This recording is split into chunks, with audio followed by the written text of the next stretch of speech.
What is going on, y'all? Welcome back to Addy's Action, where I'm going to be breaking down this Week 8 NFL main slate on DraftKings and FanDuel with a bit more of a tournament approach in mind. As you guys know, Addy's Action, a video I put out every single week around Saturday night, where I look through ownership. We identify who's going to be the chalkiest players at each position, and then I talk about a few players that I like that I think are going to come in lower owned relative to how good of plays they are. But they're not going to be totally off the wall. Although this week, the guys that I have written down are coming in like between 2 and 5% owned. So maybe it is a little off the wall, but I think all of these guys have legitimate cash game playability. And so we'll get right into it. Before I get into it, though, if you guys want to give me a follow on Twitter, it's on your screen right here. You can do so right there at ReallyAddy. I tweet out little nuggets sometimes before Sunday locks. Takes change, and so I do my best to reflect that through Twitter. But also, if you just want to keep up to date with my most fine takes and Christians as well, locksdfs.com. Go ahead and get yourself a pass. NFL, NBA season passes are both $99. We're building really cool communities in both those sports. Obviously, you get access to all our content as well as access to our private members only Slack chat, which is pretty cool. It's cool to see that community grow. It's cool to see a bunch of reciprocal people sharing advice, sharing their insights, sharing articles that they find about certain players or Twitter beat reporters Twitter beat reports that they find from reporters. It's just cool. It's a fun place to be. And it's probably the only place in the industry where you can get every one of your questions answered before lock.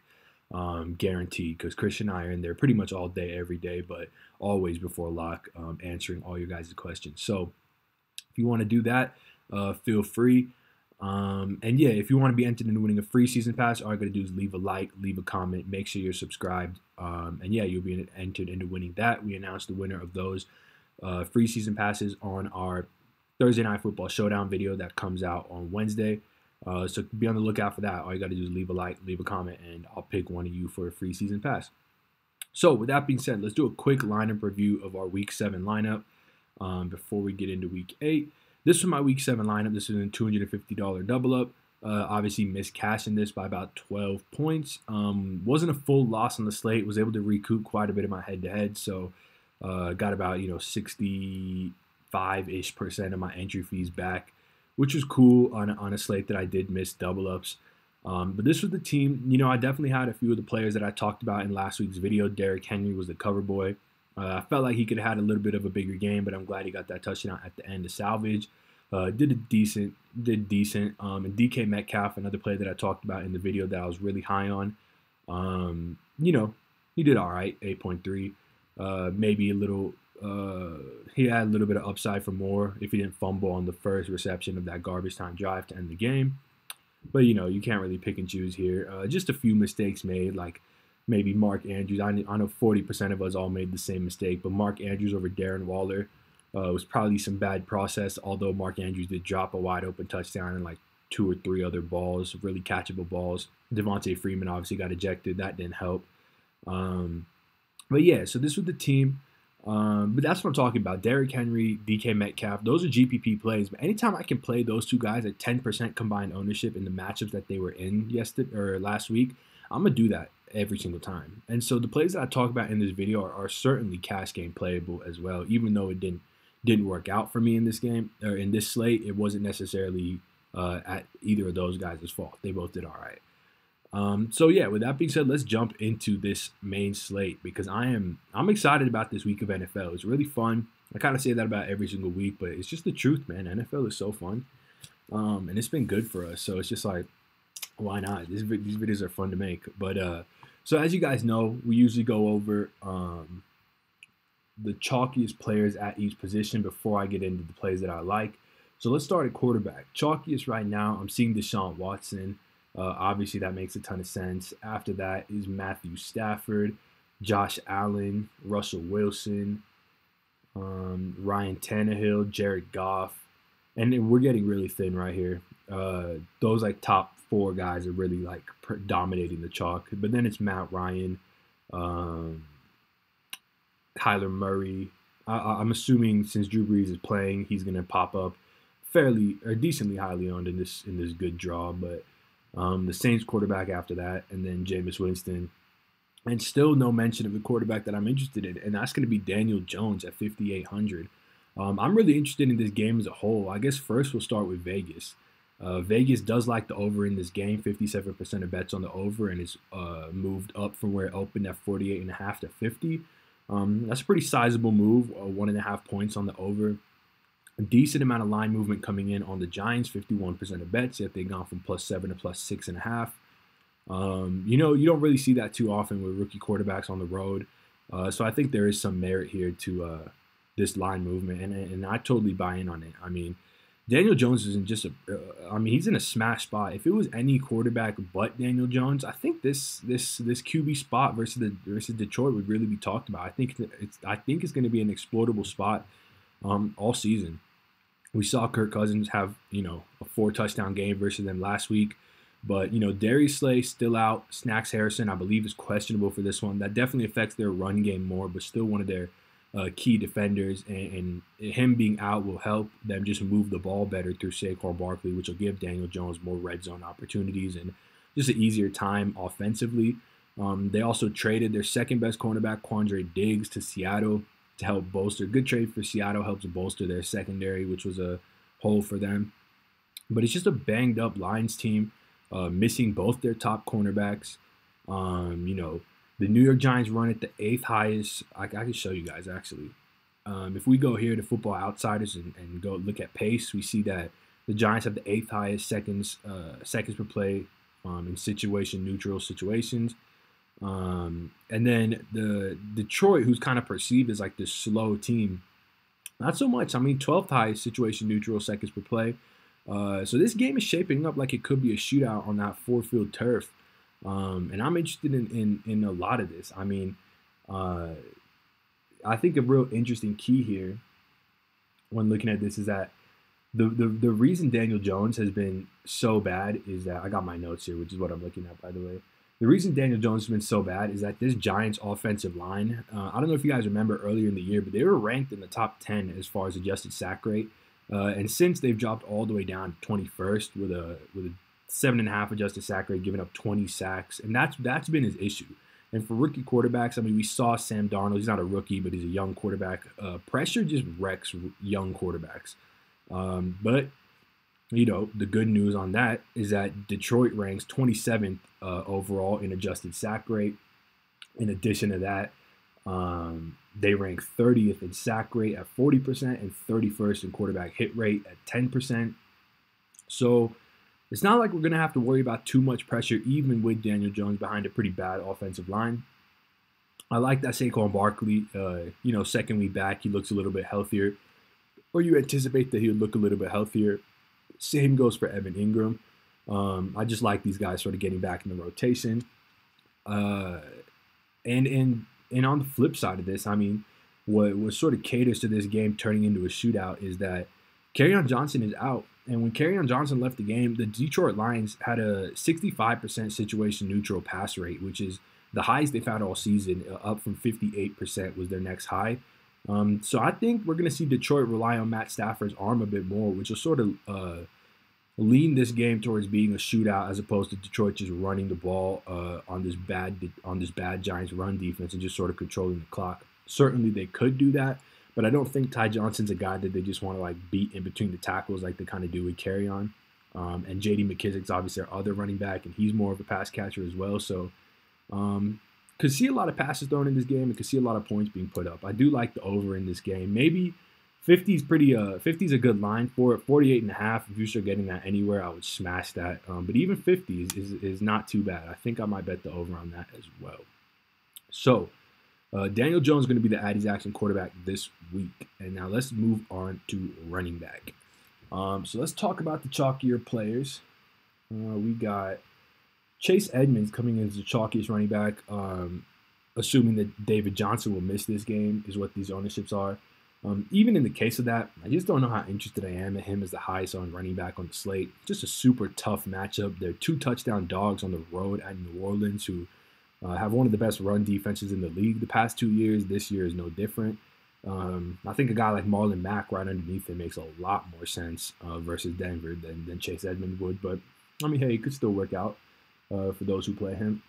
After that, though, Leonard Fournette, Latavius Murray, keep an eye on that Kamara news, obviously. Ty Johnson, Chris Carson, Saquon Barkley, Christian McCaffrey, Sony Michel. Now we're starting to get a little bit more thin. Todd Gurley, Le'Veon Bell. It's pretty low for Le'Veon Bell. I don't mind that. James White, pretty low for him. I don't mind that. Josh Jacobs, Alvin Kamara.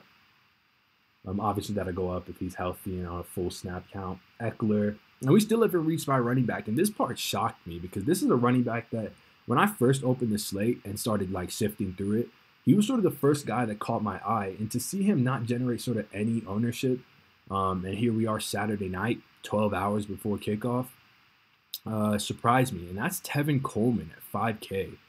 I mean, this Carolina defense is, what we like to call a run funnel. They have a really good pass defense, but a really bad run defense. That's bolstered by the fact that Kawan Short has missed most of this season with that shoulder injury.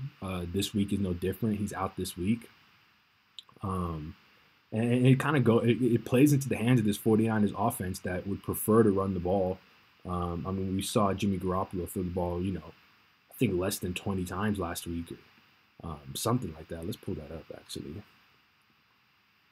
He threw the ball 21 times last week, so I know it was a wet and muddy game, but I mean, if they can have him throw the ball less than 30 times, they're gonna do that almost every week. Tevin Coleman, he's trending upwards as far as his role in this offense. I mean, since he's come back in that Cleveland game, he had 16 carries. After that, he has carries of 18 with 3 targets, that's 20 touches, and 20 carries with 2 targets, 2 receptions, that's 22 touches.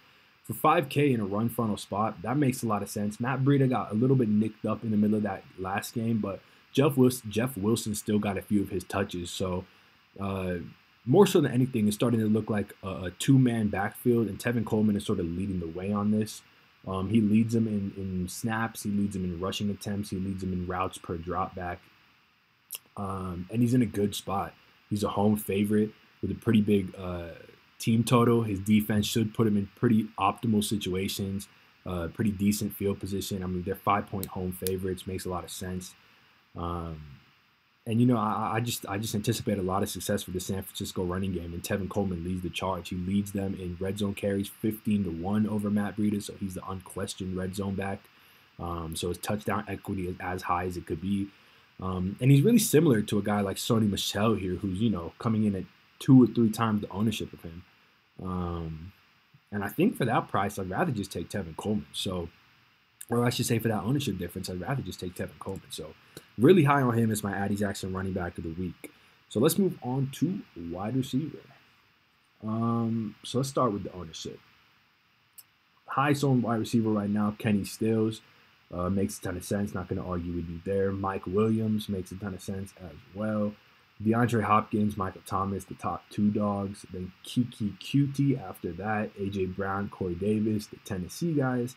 Then Brandon Cooks, Brandon Cooks, Robert Woods. Then John Brown, which is a little bit low for John Brown. Tyler Lockett, which is low for Tyler Lockett in this matchup. But I'm assuming people think that, Seattle's just going to sort of run the ball down their throat. And just dominate this game and not really have to air the ball out too much, and that makes a lot of sense. But in the instant that Atlanta puts up points with Matt Schaub at quarterback, Tyler Lockett's going to smash. DK Metcalf, Julio Jones, Calvin Ridley, Allen Robinson, Julian Edelman, Mike Evans, Chris Godwin. And then we're getting to my guys. So for wide receiver, I'm going to go back to this Detroit game, and I'm going to touch on both sides of it because those are my GPP wide receivers. They're coming in at, we got Golladay and Marvin Jones coming in at anywhere from 5 to 8% owned, and then Golden Tate, who's my, who I'm going to, label the Addy Jackson wide receiver, it's coming in at 2% owned. That just doesn't. That's just not indicative of this guy's role in the offense. I mean, his routes per dropback are insane. It was 65% his first week back from injury. The past 2 weeks has been 100%. He's ran a route on 100% of Daniel Jones' dropbacks. When he returned and played ran around 65% of his dropbacks. He played around the same amount of snaps. He only had a 16% target share in the next 2 weeks, which obviously week 6 and 7. He had a 32% target share and a 29% target share, coming off 11 targets last week. And that's with Barkley and Ingram healthy.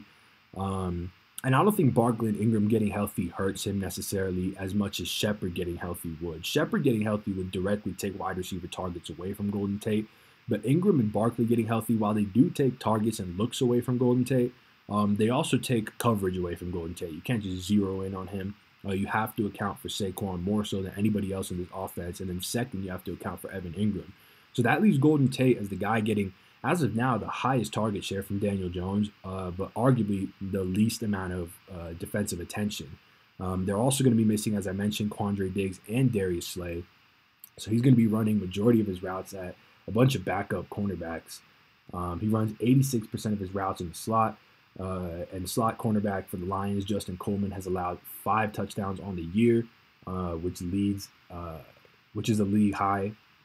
So I'm very high on a Daniel Jones Golden Tate stack in tournaments, and I think it's more than viable in cash as well. And if you do want to run it back, like I mentioned, Detroit passed on 65% of their situation neutral plays after Kerryon Johnson got injured. So I think these wide receivers are gonna benefit from an increased workload. Marvin Jones Jr., surprised he's not coming in higher owned, because people usually just like to go back to the guy that scored 4 touchdowns the week prior or had a big game the week prior. But I've seen the NFL DFS community just get sharper in general. That Will Fuller ownership in that monster game he had was indicative of that, because prior to that dude had probably 10 combined fantasy points on the year. Yet he was still close to 30% owned in tournaments. Which, NFL DFS community is getting sharper, and I'm here for it. I welcome the competition. But so I'm kind of surprised not to see Marvin Jones come in. But Jinora Jenkins, who is the Giants' #1 cornerback, he's been better recently. He started the season absolutely getting dogged by everyone, but since then he has turned his season around a little bit. I got some numbers on it. Let me pull it up.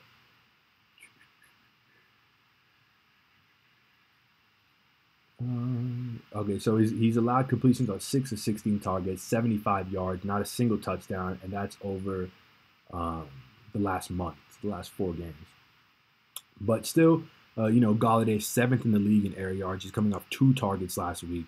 I think he gets fed quite a bit in this spot with his target share, with his air yards. I think he's a really, really high upside, but also high floor wide receiver play, coming in at 5% owned. Really like that. And also like Marvin Jones Jr., if you do need that 600, Marvin Jones Jr. is going to be primarily matched up against DeAndre Baker, who has been arguably one of the worst cornerbacks on this in the NFL this entire season. There's really just no good stats when you look at him.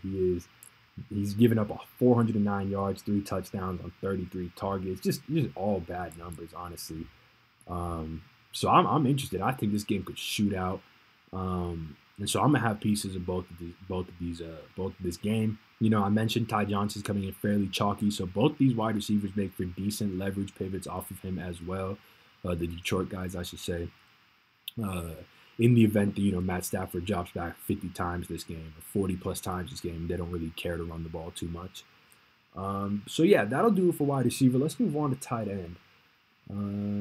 Tight end's a little bit interesting this week. Not too many guys are generating massive ownership. The highest owned tight end is like the 13th or 14th highest owned player overall. That's Hunter Henry. After that is Darren Waller. After that's Cameron Brate at 2.7K. Then Evan Ingram, who I don't mind at all. Obviously, you guys know how much I like this Detroit Giants game. Jonnu Smith after that. Austin Hooper after that. George Kittle. Gerald Everett, Zach Ertz. It's now we're just like thin. We're talking 2% owned. And so I guess my Addy's action, I think where you're going to have to allot salary on this slate, and I'm going to get into tight end. This is sort of going into that. Where you're going to have to allot salary on the slate, to me, seems like the high-priced wide receivers, Hopkins, Thomas, maybe even both. You could get a high-priced running back if you want. But even if not, Leonard Fournette, 7.8. He's not crazy expensive, but he's pretty expensive. Maybe you want Le'Veon Bell, maybe you want Chris Carson, maybe you want Saquon Barkley or Christian McCaffrey. Also, quarterback Deshaun Watson coming in as one of the chalkiest players on the entire slate. He's 7.1K. He's not going to be cheap. You're going to have to find salary to save, and I think for me, it's going to come with the tight end position. So my Addy's action tight ends are just going to be the cheap guys. I'm going to just list them off. I think Jacob Hollister is in play. He got 6 targets last week. That's good for a 15% target share. His snaps rose from 36 to 52%. His routes per dropback rose as well. I think he's in play in this matchup. I think Dallas Goedert is more than in play at 2.8K. We saw him catch a touchdown versus Dallas last week. He got 70% of the snaps in over 70% of the snaps in week 5 and 6, and then week 7, which is the week he got the touchdown, obviously last week, was that down around 60. Not too worried about it. With Deshaun Jackson out, they're just running so much 12 personnel, just a lot of 2 tight end sets. And Carson Wentz, he really likes Dallas Goedert in the red zone. So I think for 2.8K, like a touchdown will totally play, and I think is more than viable. And he's also just a good player. It's always nice when you're punting with good players. And speaking of punting with good players, he was good in college. He's not been good right now. But Noah Fant, 2.9K. We know Indianapolis likes to limit the deep ball. They're going to do everything they can to take away Cortland Sutton. Emmanuel Sanders obviously has been traded to the San Francisco 49ers. He had a 27% target share. It's got to go somewhere. It's not all going to Deshaun Hamilton. It's not all going to Cortland Sutton. A decent amount of it is going to go to Noah Fant. He's still leading, or he's still not leading. He's still up there with the top tight ends in routes run. He's running a route on majority of Joe Flacco's dropbacks, and it just sort of hasn't clicked for him yet. And that's just sort of his own fault. I mean, he had 5 targets last week, 3 targets the week before. I was at this Denver game. It's just, the fans were booing him because he dropped like 3 balls. That would have really made a big difference for the Broncos offense in that game. So I think, if you're going to get 5 targets out of this guy, 2.9K, he's athletic and talented enough and good enough with the ball in his hands after the catch to be able to make something happen. We saw that on that screen pass he took for a touchdown versus the Chargers. I don't mind it. I don't think it's horrible. I think you're going to have to save salary somewhere. So I think one of those 3 guys is certainly in play. I'd probably rank them Goddard, Fant, Hollister, just because I'm not too sure how much Seattle's going to throw the ball this game. But I think they're all in play. And I think you might have to get a little bit gross here. And obviously, they give you good leverage off 2 of the chalkier tight ends that are Jonnu Smith and Cameron Brate, who just they don't make me feel any better than playing Noah Fant or Dallas Goedert would. It's all pretty gross, but at least Goddard and Fant have, some talent. They're fast, they're big, they're strong. Jonnu Smith is fast, big, and strong too, but Cameron Brate, you're just hoping for a touchdown. So, hey, it's an interesting week, but I think you're going to have to save a tight end, and those 3 guys are who I prefer. With that all being said, thank you guys so much for tuning into this video. As always, leave a like, leave a comment if you did enjoy, and you'll also be entered in winning a free season pass if you do those 2 things, as well as subscribe. Speaking of subscriptions, I was looking through our little analytics in the back of YouTube. 61% of you guys that watch these videos aren't subscribed, so that's okay. I'm happy you guys are watching the video, but it would really help us out if you did go ahead and subscribe. It would mean a lot. I think that's fairly obvious. So, subscribe if you haven't. Leave a like, leave a comment. Much appreciated. And I hope you guys win big this week. Let's run good, no injuries. And I'll see you guys next week for Addy's Action Week 9. Peace.